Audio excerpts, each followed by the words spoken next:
Indian സ്വാതന്ത്ര്യ സമരത്തിൽ പങ്കെടുക്കാൻ പോയി കാലിൽ മുള്ളുകൊണ്ട് മുറിഞ്ഞ ഒരു ഹിന്ദു മഹാസഭയുടെ ഒരു പ്രവർത്തകനോ RSS പേരൊന്ന് അങ്ങ് പറയണം, ഒന്ന്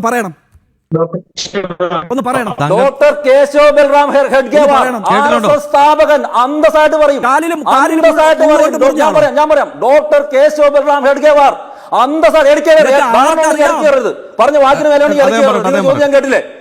പറയട്ടെ പറഞ്ഞ വാക്കിന് അന്തസ്സുണ്ടെങ്കിൽ ഇറക്കി കയറരുത്.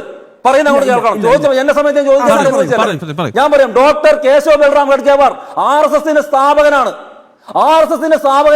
കേശവ് ബൽറാം ഹെഡ്ഗേവാർ 1921 1 കൊല്ലമാണ് അദ്ദേഹം ജയിലിൽ പോയി കിടന്നത്. 1930 വീണ്ടും 9 മാസമാണ് വനസത്യാഗ്രഹവുമായിട്ട് ബന്ധപ്പെട്ടിട്ട് ജയിലിൽ പോയി കിടന്നിട്ടുള്ളത്. ഡോക്ടർ ശ്യാം പ്രസാദ് മുഖർജി നിങ്ങൾ കേട്ടിട്ടുണ്ടോ? BJPയുടെ ജനസംഘത്തിന്റെ സ്ഥാപകനായിരുന്നു. എത്ര കാലം ജയിലിൽ പോയി കിടന്നിട്ടുണ്ടെന്ന് ചോദിച്ചേ. നുണ പറയരുത്. അതാണ് ഞാൻ പറഞ്ഞത്. കമ്മ്യൂണിസ്റ്റുകാരൻ എഴുതി തന്നിട്ടുള്ള, നിങ്ങളുടെ പാർട്ടി ക്ലാസ്സുകളിൽ എഴുതി തന്നിട്ടുള്ള നുണപ്രചരണങ്ങളുമായിട്ട് ഇങ്ങോട്ട് വരരുത്. RSSന്റെ സ്ഥാപക നേതാവ്, ഞങ്ങളുടെ നേതാവ് എന്ന് പറയാറില്ല, സ്ഥാപക ആചാര്യൻ, ഞങ്ങളുടെ ഡോക്ടർ കേശവ് ബൽറാം ഹെഡ്ഗേവാർ അതൊക്കെ അടക്കം സ്വാതന്ത്ര്യ സമരത്തിൽ പങ്കെടുത്ത് അന്ന് കോൺഗ്രസിന്റെ ഭാഗമായിരുന്നു. ചരിത്രം അറിയില്ലെങ്കിൽ പറഞ്ഞുതരാം. ഇന്നത്തെ കോൺഗ്രസ് ആണ് അന്നത്തെ കോൺഗ്രസ്.